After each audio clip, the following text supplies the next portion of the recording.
Hi guys, I'm Angie Rasmussen. I'm a virologist in the science chair for the Save America movement, and I'm here to give you a little update on the Hantavirus situation. Currently, as you probably have heard, there is an outbreak of Hantavirus that occurred on a luxury adventure cruise ship in the South Atlantic Ocean.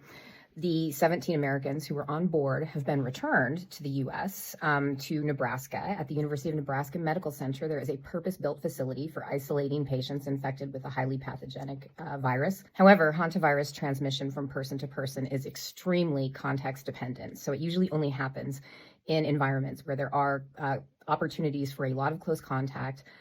There may be poor air circulation, and it may be a hospital setting where there are a lot of infected patients coughing up a lot of virus from deep in their lungs because this virus causes viral pneumonia. So it can be transmitted that way, but it's not very transmissible that way. Quarantining these patients in this purpose-built facility is actually completely appropriate. Well, things have kind of changed since Friday when that was the plan.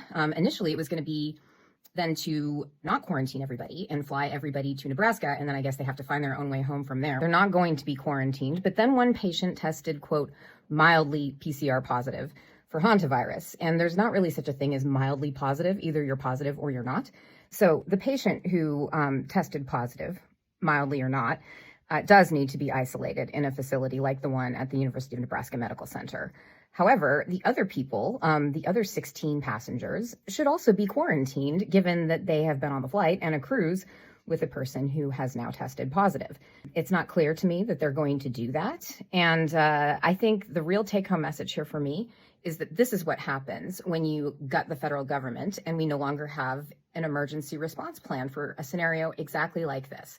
NIH director and current acting CDC director, even though he's not really supposed to be in that role anymore, he has been touting this pandemic preparedness plan that is more or less healthy people don't get sick, which is an idea that RFK Jr. has been espousing. So the idea is that if you're healthy, you are impervious to viral infections, which is absolutely not true.